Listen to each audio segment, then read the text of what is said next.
Coming to you from deep inside the bowels of a great big empty. Get ready for another episode of The Home Defense Show with Skip Coryell.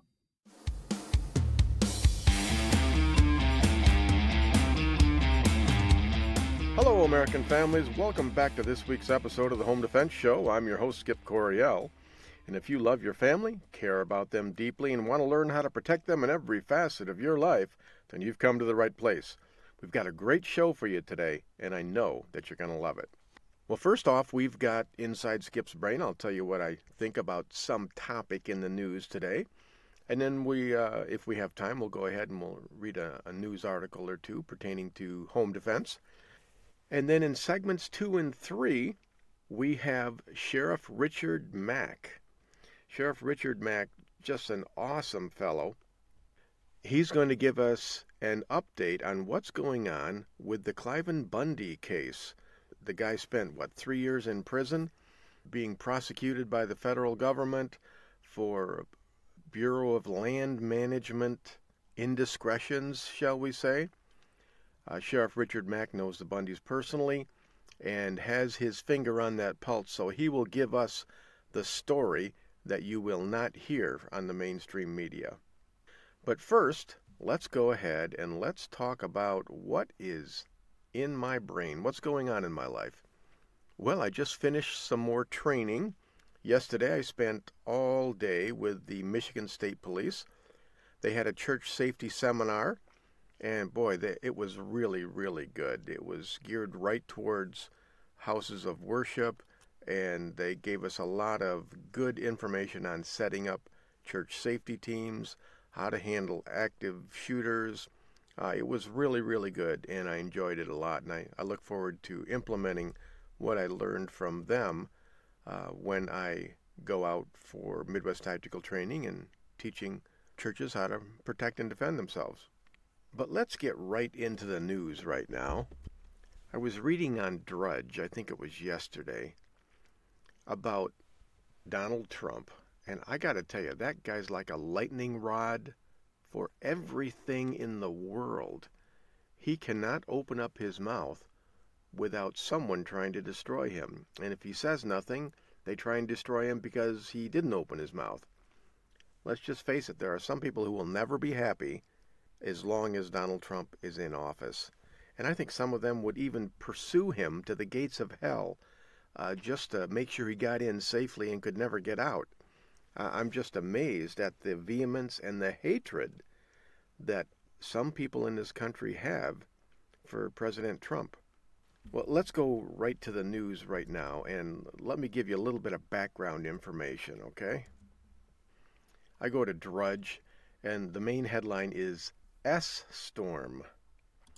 I wonder what that means, S-Storm. Apparently, Donald Trump made the statement, "Why are we having all these people from S-hole countries come here?" The astonishingly blunt question Trump asked in Oval Office immigration meeting. I'm amazed. This is just amazing, and I love it. Obviously, S-hole. Now, if you're very sensitive, if you go home every night and watch Pride and Prejudice, I want you to cover your ears right now. Mr. Rogers, Fred, in your grave, you're probably listening to the show because this is a great show, and I love you, Fred, but cover your ears because I'm going to say a naughty word. Why are we having all these people from shithole countries come here, Trump said. Wow. Let me just read you what I have to say about that. Here's my opinion. I've been reading in the news a lot this week about President Trump's latest indiscretion. It seems a lot of people, Democrats and Republicans alike, are foaming at the mouth because he referred to Haiti and some other third world nations as shithole countries. I was listening to Glenn Beck this morning, and he was distraught about it as well. He rattled off a list of things he liked about the Trump agenda, his stance on immigration, the border wall, cutting back on federal regulation, tax reform, Second Amendment rights, as well as his stance and action on supporting the nation of Israel. But then Beck pleaded with the president to talk and sound more presidential, more sophisticated, so that it would be easier for other politicians to support him and his agenda. Here's the problem with that. You elected a lion because he's a lion, and because we wanted someone strong who could stand up to the left and to the establishment. But now that he's in office, we're asking him to please talk and play nice with the other animals. I don't think that's going to work for a couple of reasons. One, lions don't lay down with lambs. They attack lambs, viciously tearing them to shreds and then consuming the body parts. Asking Donald Trump to talk nice is like asking a police officer to fire kinder, gentler bullets, or to be sensitive to the drug dealer who's trying to disarm him and kill him. That doesn't seem reasonable to me. Two, Donald Trump will not change. He's over 70 years old and he's pretty set in his ways. I don't think he could change his personality even if he wanted to. And think about it. If Trump suddenly acted outside his personality, changed the way he talked, started being nice to the press, or bent over backwards to accommodate everyone, would you even trust him anymore? You'd say, who the hell is this guy? 3, if Donald Trump started being nice, I don't think he could live with himself. We elected him because he said what we wanted to hear. During the campaign, he made a whole bunch of promises, and we hoped above hope that he would make good on those promises after being elected. But let's be brutally but ugly honest here. When was the last time a politician actually tried to keep his promises? First off, we didn't expect Donald to win, and second, we become so accustomed to being lied to that we accept it as inevitable. But here's the biggest rub here, folks. Donald Trump is different. If Donald Trump is thinking it, then Donald Trump is saying it. He has no filter. He really does want to drain the swamp, and the swamp monsters will do anything they can to destroy him, up to and including assassination as a last resort. This president needs our support. Does he have warts? Absolutely. But which one of us is totally without sin? If you are, go ahead and cast the first stone. I think this is what Donald would say to you. Hey, if you want to insult me, get in line and wait your turn. I got people wrapped around the block waiting to excoriate me. And then he might add as a goading afterthought, take a number, bitch. And then the media would go berserk and try even harder to destroy him. Here's the bottom line. It doesn't matter what Donald Trump says or what he does. The never-Trumpers will never be happy, and they will always try to ruin him. But listen to my next words, because this is important. No one can destroy Donald Trump except Donald Trump. If the left succeeds in making him change, then his base will collapse, his mandate will melt away, and the revolution to take back the country will fade away for another 50 years. So, I think you're just going to have to deal with the fact that Donald Trump is not going away anytime soon and that you're not going to change him. It's almost universally true that a person's greatest strength is also his greatest weakness. Donald Trump is a sword that cuts both ways, and there's not a damn thing you can do about it. Us on the right, we were so very happy when he stood up to the media and the far left, but then, somehow, for some strange reason, we got upset when he stood up to us as well. Go figure. Oh, and one other thing.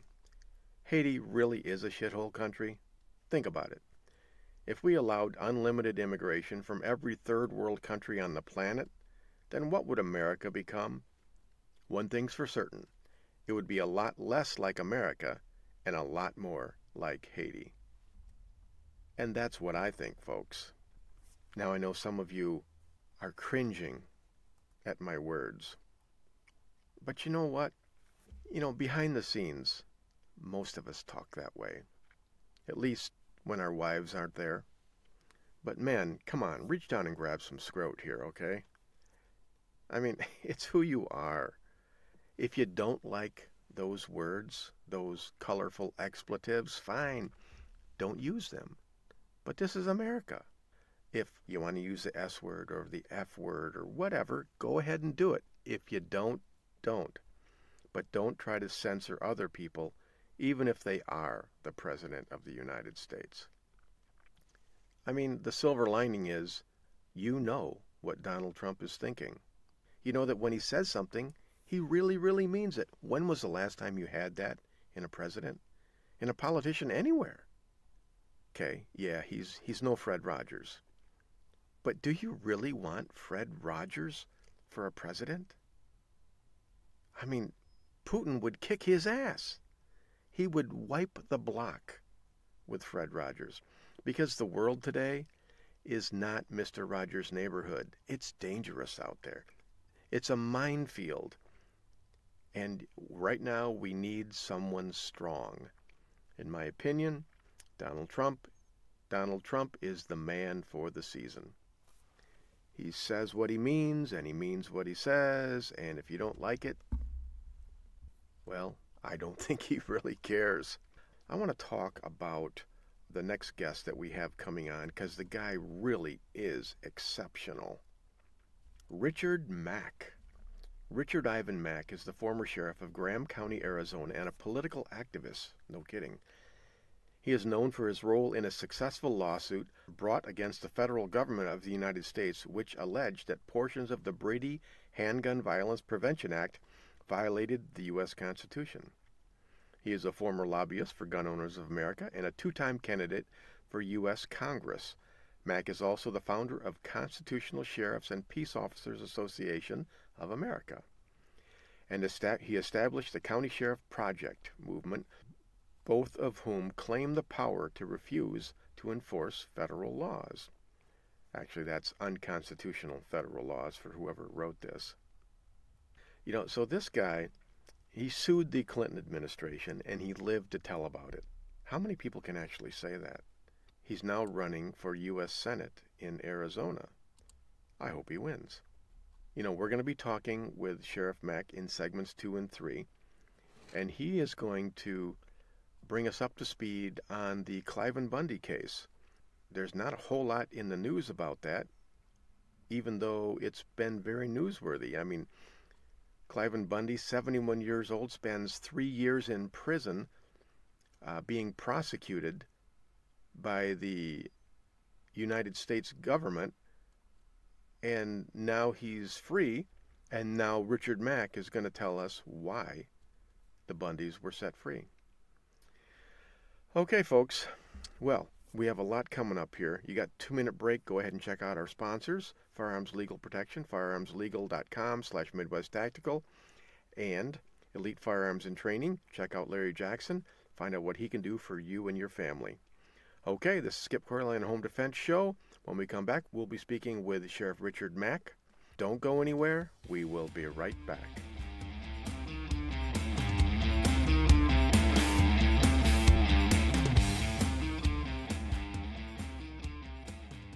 My name is CJ Coriel. Welcome to the Home Defense Show with my dad, Skip Coriel. Don't go nowhere. We'll be right back. This is Skip Coriel from the Home Defense Show, and I want you to have the very best handgun that money can buy. And that's why we recommend you visit Larry Jackson at Elite Firearms and Training. As a concealed carry instructor, I see people every week out on the range with guns they can't shoot properly because they didn't know what to buy. That will never happen at Elite Firearms and Training. Larry Jackson will personally fit you with your very own personal defense pistol. So call Larry Jackson today at 616-299-8715 or visit elitefirearms.us. This is Colonel Danny Gillum. I host Frontlines of Freedom, a weekly syndicated military talk radio show. One of my co-hosts is Skip Coriel, the host of this show. We cover things that impact military and veteran communities, and we do it from the veteran's perspective. The show is broadcast across the nation and is also available as a podcast on our website, frontlinesoffreedom.com. Please join Skip and me weekly on Frontlines of Freedom.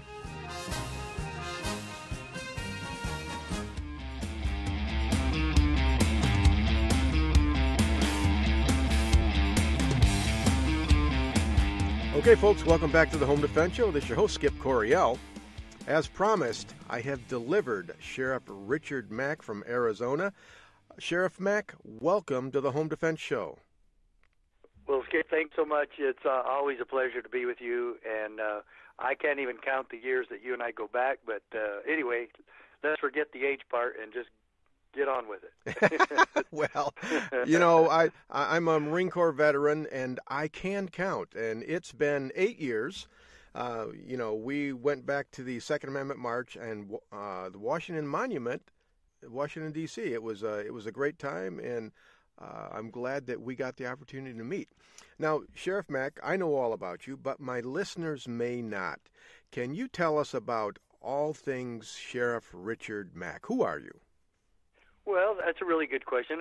I actually grew up in southeast Arizona in a small town and graduated from Safford High School, and I excelled in all sports and choir, music, show choir, and drama, and then went on to Eastern Arizona College and played football and baseball and was in choir also. There's not too many athletes that do both of those.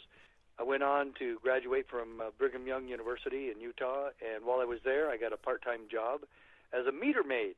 Oh, wow. And I really loved the police department there, and I was actually trying to get into the FBI.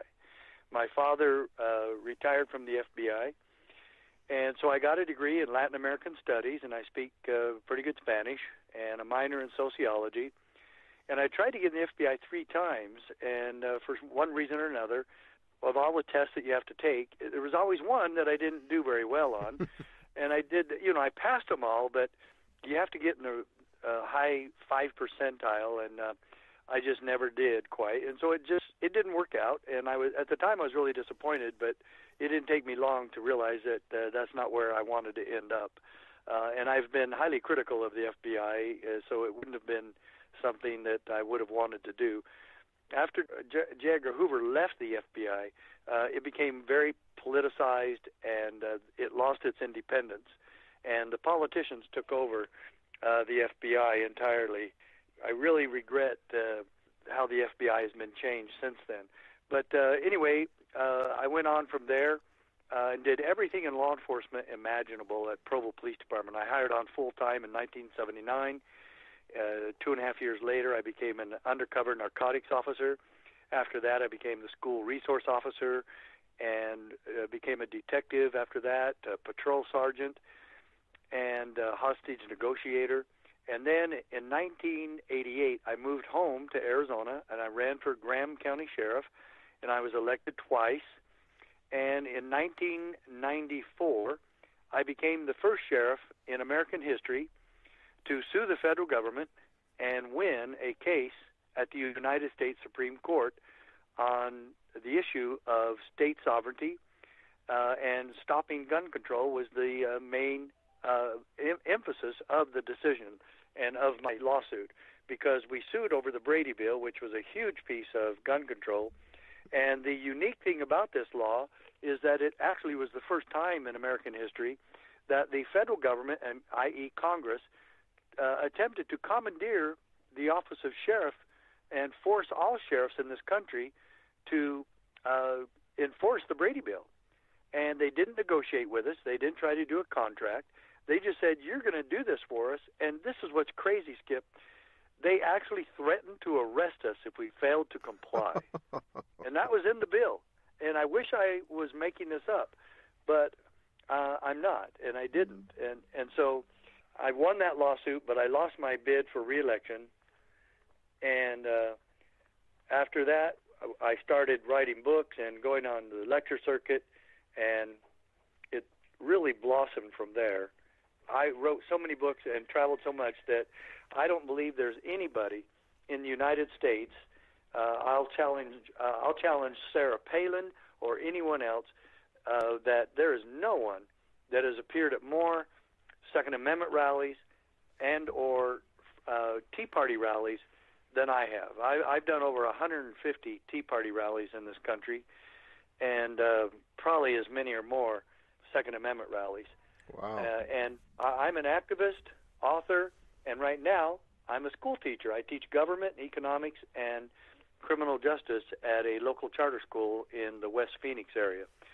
And now I'm a candidate for United States Congress. That is awesome. I'm going out on a limb here, Richard, and I'm just guessing you're not the establishment-backed candidate. You are correct, Skip. It was just a guess. You're right. I'm not, but that's the good news. Yeah. That's actually the good news, because there are 13 candidates running for Congress in that district. Mm-hmm. and 5 of them are very mainstream establishment candidates. The mainstream is going to have a hard time choosing which one to vote for. Yeah. And when they split up the vote, I will come through the middle real easily, and I could literally win this with maybe 17, 18%. If I get 25%, I'll win it in a landslide. Wow. Oh, that sounds like you're in the right right spot. There's no runoffs here. There's no runoffs in Arizona. This is a special election, isn't it? Correct, because Trent Franks abruptly resigned. The governor called a special election. We just got through doing campaigns for signatures. And in Arizona, you have to do signatures. In some states, you can file and just get on there with a several $100 fee. In Arizona, you can't. You have to just do signatures, and it's crazy difficult to get all these signatures. But of all the 13 candidates, I finished second in getting signatures. Oh, well, that's good news. Sheriff, just back up just a second here. You sued the federal government in the 90s, so that would have been the Clinton administration, correct? Yeah, and that's the other miracle, Skip. I sued the Clinton administration and actually lived to tell about it. Yes. I was going to use that line, but you beat me to it. Well, I got another one, and you can use both of them. Okay? You can use this one, too. I am the only person in American history to sue Bill Clinton on a non-sexual matter. Yes. I think that one's even better. You and I, we have a mutual friend, Sheriff Darleaf. Dar is my sheriff. I'm in the Berry County Sheriff's Auxiliary. Yeah, I'm in Michigan. Yes. Now, what county? What county is that? Berry County. It's in southwest Michigan. Oh, yeah, that's right. And, we're freezing our butts off here. I'm guessing that you're not freezing there. What's the temperature there in Arizona? Well, if I could, I would have gone golfing today with my son-in-law. But it is 72, total sunshine, and no wind. You're not going to get any Michigan votes by talking like that. You're just not. Well, I will apologize to them if they will send in a donation of $500 or more. All right. Okay. Well, you don't have to apologize. I was on your website. I was on your Facebook page. And it looks like people can donate to your campaign, and I think you said just checks and silver and gold. Talk about that in a second. That seems a little unusual. Well, they can certainly do it with a credit card online at sheriffrichardmack.com, and we certainly invite people to do that. But I accept real money, and I accept constitutional money, which would be gold and silver. Mm-hmm. If somebody wants to try to ship me Bitcoins, I guess we'd take that too, but I've never been into Bitcoin, so I don't have a Bitcoin account or even know anything about it, really. But one guy did say, hey, if we set up a Bitcoin account, can we donate with Bitcoin? I said, sure, you do whatever you want here. So I think somebody's even going to try to do Bitcoin. But I really believe in the Constitution, and as you alluded to earlier, that's what's going to set me apart from these liberal, moderate Republicans. And another thing that's really going to set me apart is when they start calling me extremist or fanatic, I'm going to quote from the best senator in Arizona history, and that would be one Barry Goldwater. Yeah. And he's the one that got called dangerous and provocateur and warmonger and extremist and fanatic. And he came up with a great slogan to counter that, and it was, extremism in defense of liberty is no vice, and moderation in pursuit of justice is no virtue. And that will describe my entire campaign. That's awesome. Well, I really hope that you do well, and if you are going to need a boatload of money for this, because I know politics, that's, it's the way that it is, and I kind of feel sorry for people for good people who go into politics, because it's like you have to go there to the swamp, and it's like you're diving in a cesspool and you're trying to clean it up, and I don't know, it's sacrifice on your part, and I do not envy what you're doing here, Sheriff. Not in the least. But again, before we break the segment, tell us again how people can find out about you and how they can donate your campaign, and can people from out of state donate to your campaign? Oh yes, anybody can donate. Yes, absolutely. And as a matter of fact, I even think people from other countries can donate, although I'm not putting that out there to have that happen. But I think it's lawful for that. And the main reason I said that is I do have friends and relatives in Canada. So that's the only reason I said that. But yeah, anybody can donate. Just ask Hillary Clinton if people can donate to foreign countries. So you're going after the Russian mob money, huh? Yeah, which really I doubt if people from those organizations would want to help Sheriff Mack, I the think rule so, of law guy. Yeah, I agree with you. Law and order guy, but I am so grateful, though, speaking of Hillary, that she is not our president. Oh, gosh. And so if anybody wants to put in a very staunch conservative who believes in the rule of law, who believes in common law, who believes in our Constitution and has a record of it, not just talking about it, but actually living it and doing it, then this is, to me, what some of our volunteers said when I thanked them. They said, Sheriff Mack, we're all in this together, and we really appreciate that you're carrying the ball here, but you're putting your neck on the line, and we want to be standing beside you, and we will donate, and we will do fundraisers for you. And so if anybody would like to join this holy cause of liberty in getting me into Congress, I will be defending you and your families and your Constitution and the Founding Fathers' intent in writing that great document.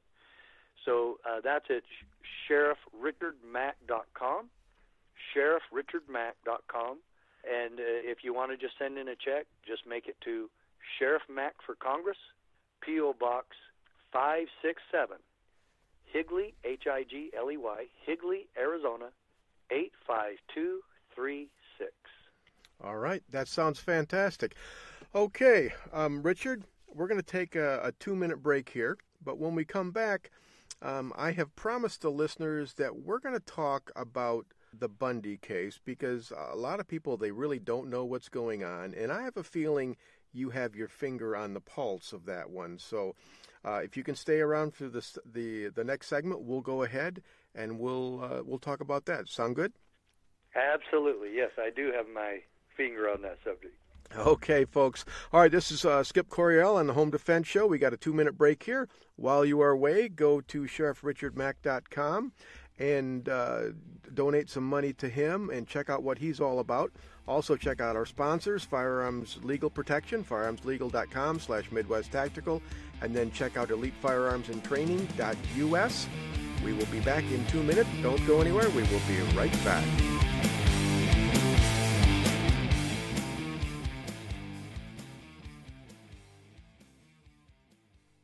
This is Felix Coryell on the Home Defense Show. Always use guns safely and wisely. Stay tuned. We'll be right back. This is Skip Coryell from the Home Defense Show, and I want to talk to you about keeping your kids safe around guns. I've never been a big fan of trigger locks, but I have to tell you, I have found a product called Child Safe One. It's a trigger blocker, not a trigger lock, and it works fantastic. I tried it out on my kids, and they could not get the Child Safe One off the training gun. I gave them 5 minutes. I sat there and I watched them, and they couldn't do it. Folks, I am satisfied, more than satisfied, that my kids are safe around Child Safe One. Here's the good thing about it. I can get that lock off the gun in under 2 seconds, but my kids can't even figure out how it works. Child Safe One is a win-win for everyone in the family. My wife's happy because she knows the guns are secure. My kids are happy because they're safe. And I'm happy because when the wolf comes a-knocking, I've got that gun cocked, locked, and ready to rock in less than 2 seconds. So go to globalgunsafety.com and get Child Safe One today. That's globalgunsafety.com. Check it out now and tell them the Home Defense Show sent you. Hey folks, I want to tell you about my book, Civilian Combat, the Concealed Carry Book. More and more people across the country are seeing the dangers in society and are deciding to carry concealed to protect themselves and their families. My new book lays it out step by step. It'll teach you how to protect and defend the ones you love. Get the benefit of 17 years of teaching experience and a lifetime of training for this important role in society and in your family. You can get Civilian Combat real easy. Just go to Amazon.com, search on Skip Coryell Civilian Combat, and it'll pop right up there. Don't put it off any longer. Get Civilian Combat, the Concealed Carry Book by yours truly. Wouldn't it be wonderful if life was like the movies and the good guys always won? In today's world, if you're forced to use your firearm to protect yourself, you will need protection. Firearms Legal Protection is here for you. FLP provides you with seasoned, experienced attorneys that handle your criminal and civil matters as a result of you protecting yourself. FirearmsLegal.com provides its members with uncapped attorney's fees, bail bond protection, and coverage in all 50 states. We are not a reimbursement plan. You can access uncapped attorney's fees for as low as $10 a month. Firearms Legal members are provided with educational services, training videos, and access to our vast national attorney network. While you're protecting yourself, let Firearms Legal protect you. Listen up, folks. This is important. There are plenty of legal protection services out there, but none will protect you as well as Firearms Legal Protection. This is the one I use and the only one I recommend. Visit firearmslegal.com/Midwest Tactical and protect your family now.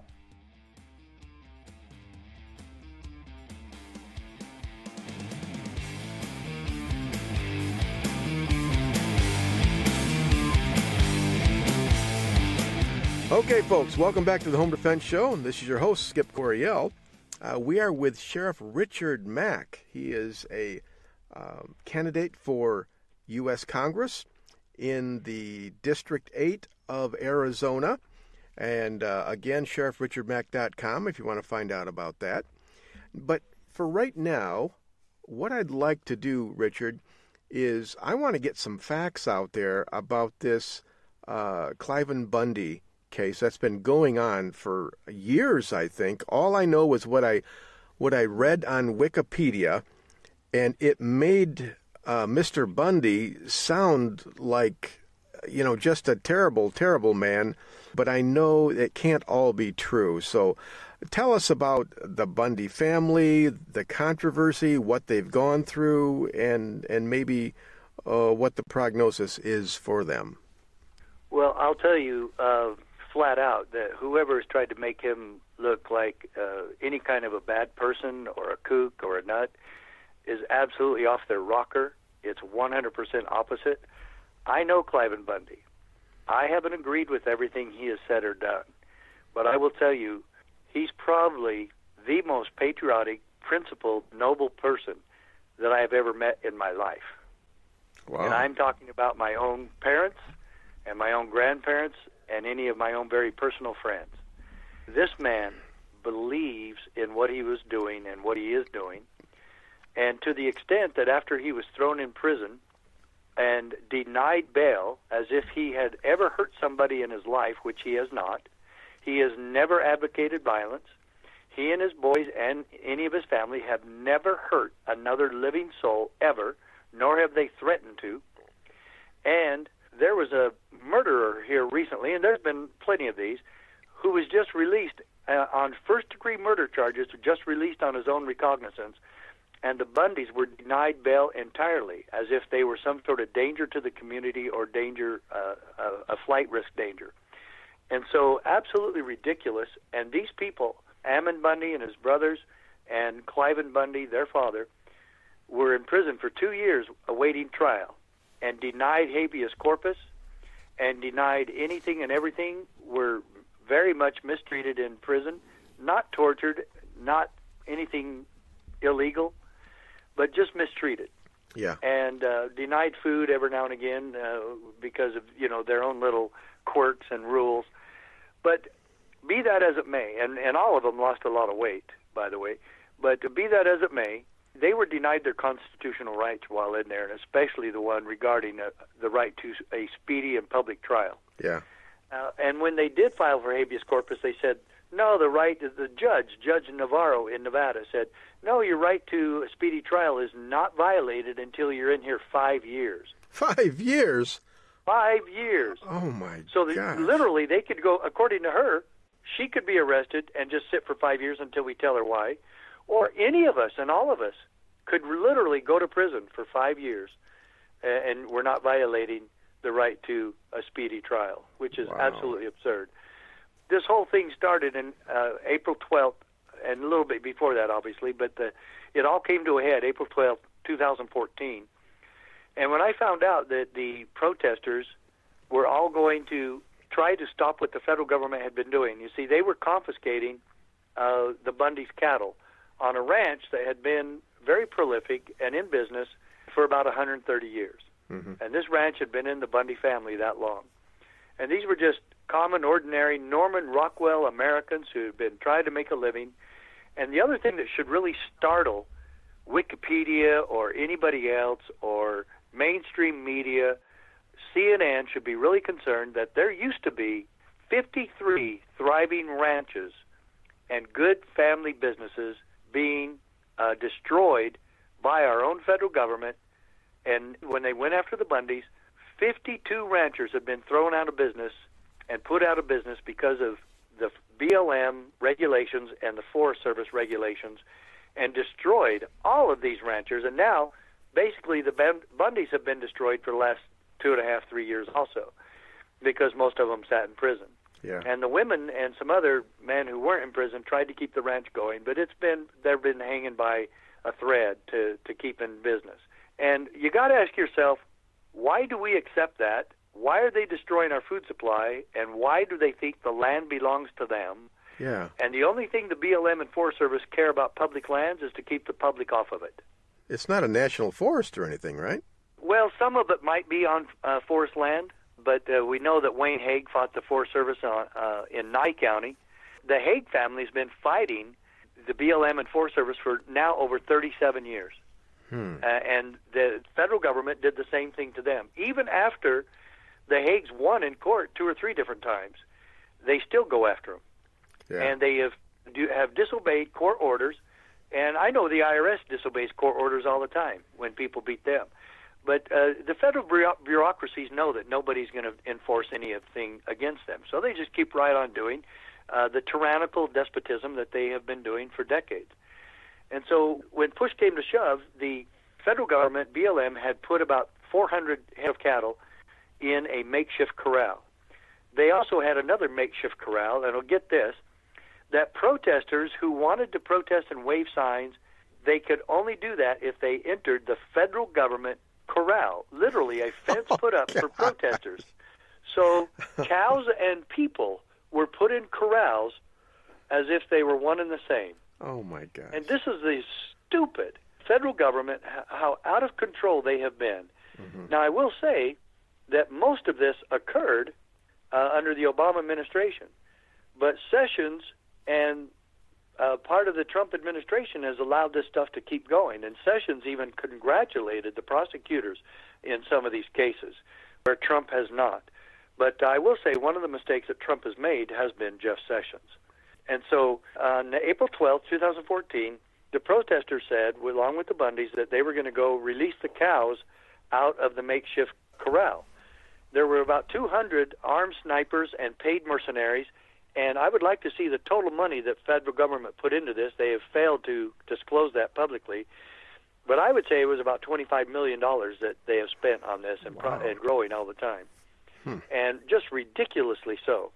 The federal government kept warning and threatening the protesters, if you get any closer to this corral, you're going to be killed. You will be shot. And that's a quote. And so finally, a deputy sheriff who was there, Deputy Roberts, interposed, and all by himself, he went in and stood in the way between the federal snipers, BLM SWAT team, and FBI snipers and paid mercenaries, and turned to the protesters and said, "What do you want me to do?" And they said, "You're the first real authority we've recognized here. You tell us what you want us to do." And he told them to back up about 10 paces, and they did. Then he turned and told the BLM and the snipers and the 200 snipers that you don't want to make this make a big killing here and a slaughter of honorable people and law-abiding citizens because of cattle. Mm-hmm. Because of cows, you're going to start shooting these people? Yeah. And so he told them to leave, and they did. And I think he saved a lot of lives that day.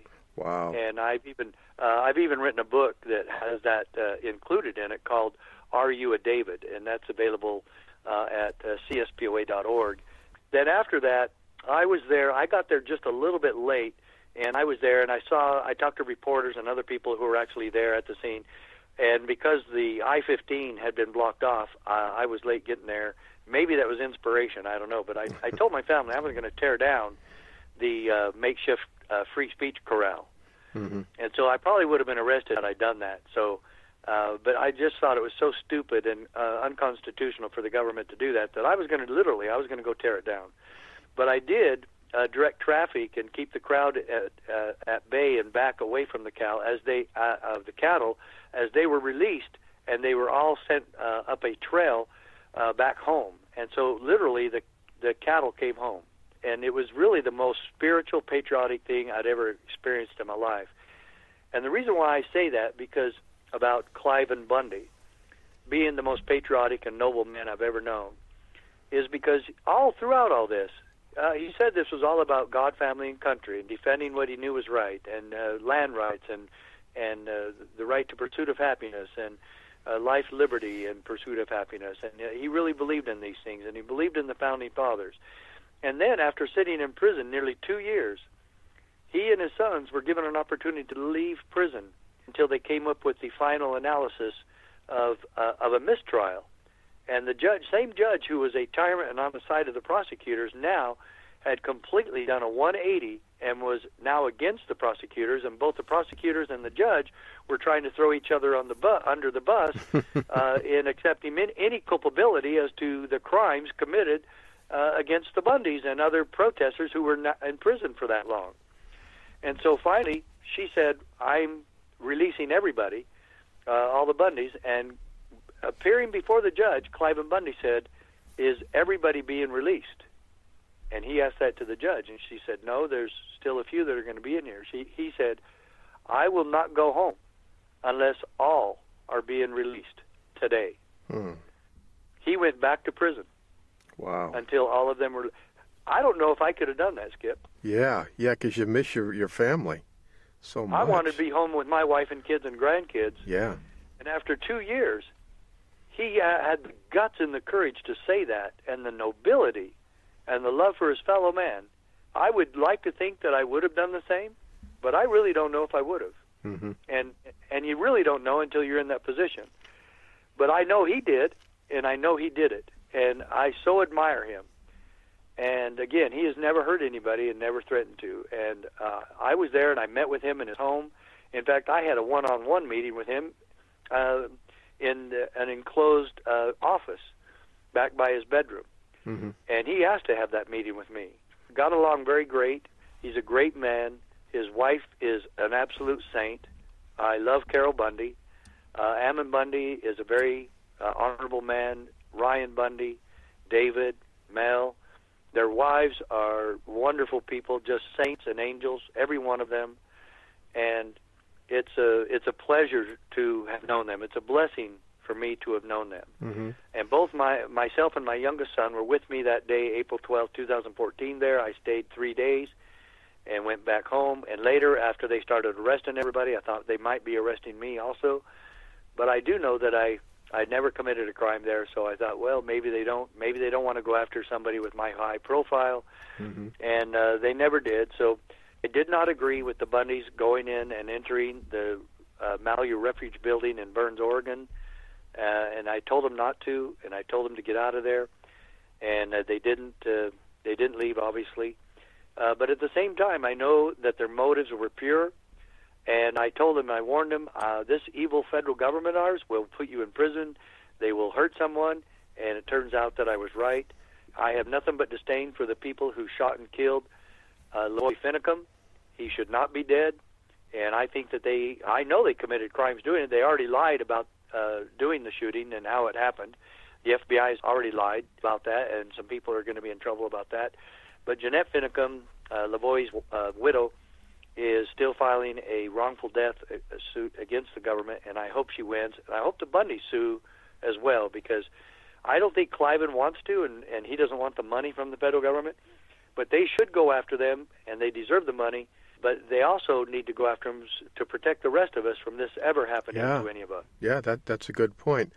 Well, how are the Bundys doing now? Are they home now? Are they reunited with their families? They are. They've already had a family reunion. I have not tried to call them. I have stayed out of their way. and I wish everybody else would do the same. Let this family get back together.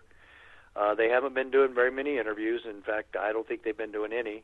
I just so admire them, and I want them to have some privacy now and let their families heal and get back together. Well, Sheriff Mack, that is awesome. Thank you very much for telling us that whole story. I'm hoping that you might be able to do something about out-of-control federal government when you head to Washington, D.C. as a representative from Arizona. Well, that's exactly what I intend to do, and that's exactly why I'm running. All right. Well, we're out of time now, but go ahead and tell our listeners how they can get in touch with your campaign and how they can go about donating to your cause. Okay. Just all of that is available at our website of sheriffrichardmack.com, sheriffrichardmack.com, and we're also on Facebook and I believe Twitter also. So everybody get involved in this. This is all about American liberty, the rule of law, God, family, and country, and that's the only reason I'm running.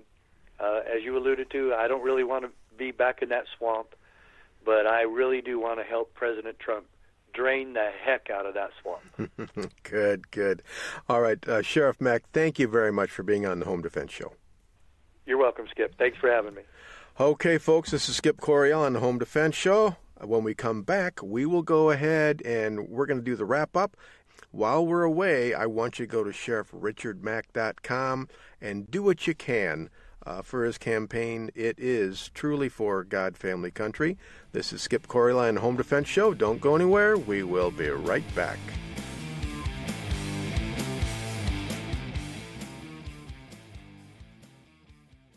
Welcome to my dad's Home Defense Radio show. You're gonna love it. Hey folks, I want to tell you about my book, Civilian Combat, the Concealed Carry Book.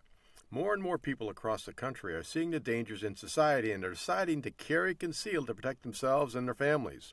My new book lays it out step by step. It'll teach you how to protect and defend the ones you love. Get the benefit of 17 years of teaching experience and a lifetime of training for this important role in society and in your family. You can get Civilian Combat real easy. Just go to Amazon.com, search on Skip Coryell Civilian Combat, and it'll pop right up there. Don't put it off any longer. Get Civilian Combat, the Concealed Carry Book by yours truly, Skip Coryell. This is Colonel Denny Gillum. I host Frontlines of Freedom, a weekly syndicated military talk radio show. One of my co-hosts is Skip Coryell, the host of this show. We cover things that impact military and veteran communities, and we do it from the veteran's perspective. The show is broadcast across the nation and is also available as a podcast on our website, frontlinesoffreedom.com. Please join Skip and me weekly on Frontlines of Freedom. This is Skip Coryell from the Home Defense Show, and I want you to have the very best handgun that money can buy. And that's why we recommend you visit Larry Jackson at Elite Firearms and Training. As a concealed carry instructor, I see people every week out on the range with guns they can't shoot properly because they didn't know what to buy. That will never happen at Elite Firearms and Training. Larry Jackson will personally fit you with your very own personal defense pistol. So call Larry Jackson today at 616-299-8715 or visit elitefirearms.us.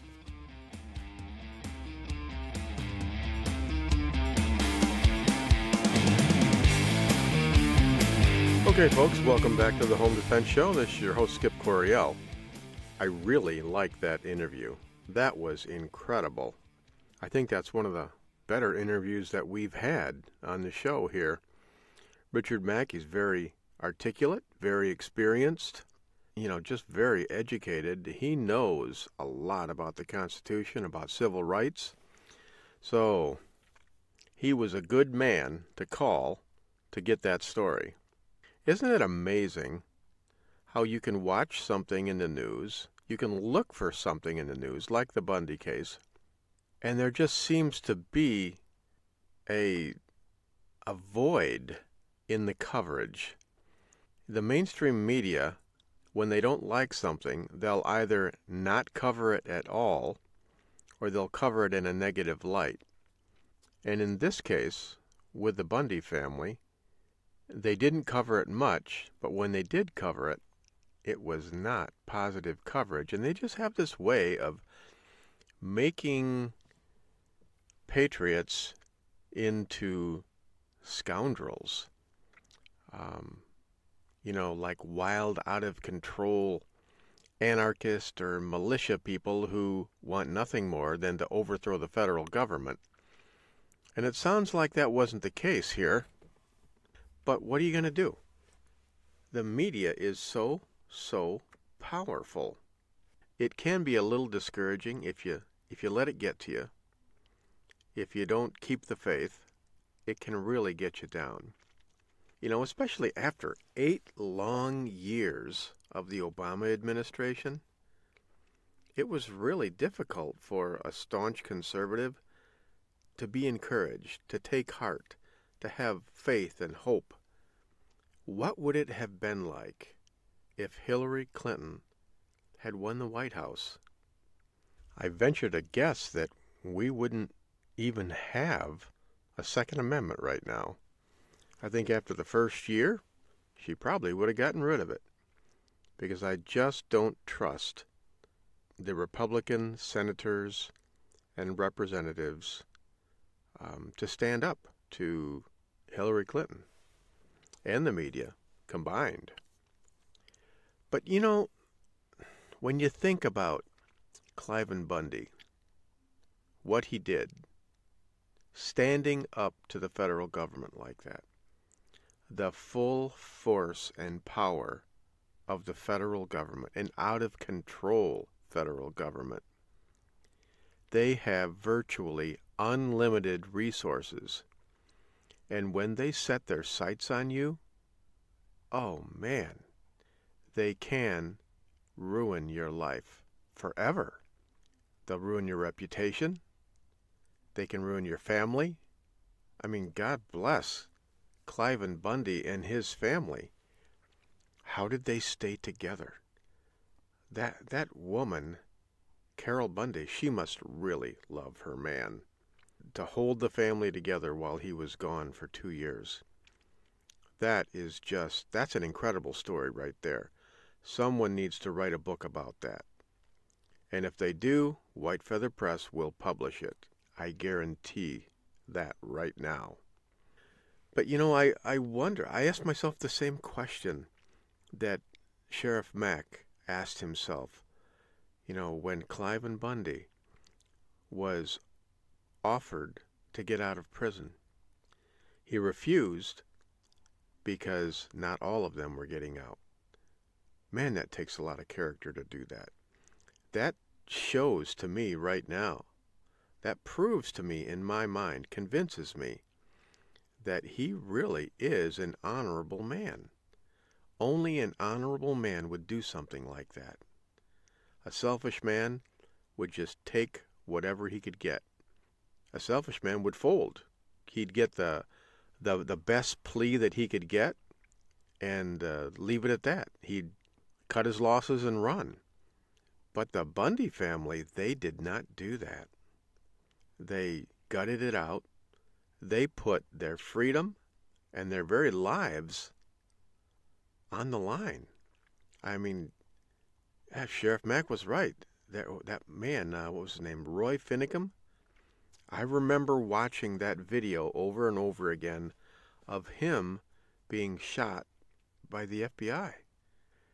And I watched it from a couple of different angles, and, it just didn't look right to me. It just did not look right. And I am not anti-cop at all, not by a long shot. I always give the police the benefit of the doubt. But when I saw that video, it just didn't look right to me. Something was fishy. I fear that Roy Finicum was murdered by the federal government. I remember at the beginning of the Obama administration, everyone was terrified about what he would do. To what lengths would he go? How much freedom would he take? And I remember when I organized the Second Amendment March, I wondered, am I going to end up in prison for this? I wasn't doing anything illegal, but I knew I was doing something that the federal government wouldn't want me to do. Fortunately, they didn't go after me. Thank God for that. For whatever reason, God protected us from the federal government, and we had a successful march on Washington, D.C., pro-Second Amendment march. But with the Bundys, it wasn't the case. My hat is off to them, and they have my deepest respect. But for right now, we need to look ahead. We need to keep the faith. We need to stay positive. The Bundy family is reunited. They can heal. They can try to rebuild their lives. And I really, really hope that they will sue the federal government for wrongful prosecution or whatever else their lawyers can come up with. Because all those years that they were persecuted by the federal government, you can't get those back. And you certainly can't get back 2 years away from your family, sitting in prison, just thinking. Cliven Bundy is, 71, 72 years old? And he's got a wife and lots of kids, and boy, I can't remember how many grandkids, but a lot of grandkids. You can't get back those years. If you miss a child growing up, it's gone. It's missed. You can look at a few snapshots, but that's it. You don't get that time back. So he really had to believe in what he was doing to give up all of that time away from his family. It would have been really hard for me. I mean, I've got a 6-year-old little girl, an 8-year-old boy, an 11-year-old boy still at home. 2 years in prison away from them. It would have drove me crazy. Yeah, I would have been tempted to make some kind of a deal just so I could get back to my family. But it wouldn't have been the right thing to do. By staying in prison, by fighting the federal government, he was teaching his children and his grandchildren that a man has to stand up for what he believes in, for freedom, and do the right thing. I wonder, could I have done that? Maybe you're wondering, could you have done that? I hope it's a question that I never have to answer for myself. Okay, enough introspection, enough heaviness. What can we do now? Well, I think one of the things that we can do is we can support Sheriff Richard Mack in his bid for the 8th District House of Representatives in Arizona. Go to sheriffrichardmack.com. That's sheriffrichardmack.com. Write a check. Pull out your credit card. Do what you can to help an honorable man go to Washington, D.C. I don't know if I could do it. I don't want to go to Washington, D.C. Those people are crazy. They're scoundrels. They're lunatics. But hey, if Richard Mack wants to go, better him than me. So hey, write that check. And let's send a good man to Washington, D.C. and then pray for him, because that is what he's going to need, is prayer and support. All right, what else can you do? Well, hey, you know what you can do. You know you can go to Amazon.com and pick up Civilian Combat, the concealed carry book by yours truly, Skip Coryell. You know you've got to get better at protecting your family. Sure, you're a good shot now, but you could be better. You could learn more tactics. You could go to MWTAC.com. That's Michael Whiskey Tango Alpha Charlie.com and check out Midwest Tactical Training. Who is Midwest Tactical Training? Well, that's me. That's Skip Coryell. That's my company. I will teach you what you need to know to protect your family and the ones that you love. Oh, my Lord. We are out of time, folks. Time is all gone. Until next week, remember, your purpose in life is to find something greater than yourself and serve it. Always remember, God, family, country, in that order. It's important how you live, but it's equally important how you die. Your family and the ones you love need your protection, so train, always train, stay alert, stay alive.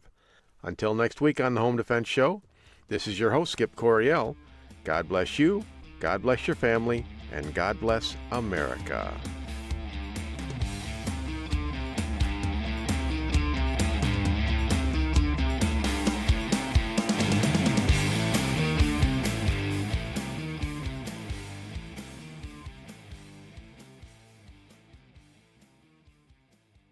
Thank you for joining us this week on the Home Defense Show. Now, get out there and protect the ones you love. We'll see you next week with more of the best in home defense. Bye-bye, boys! Have fun storming the castle!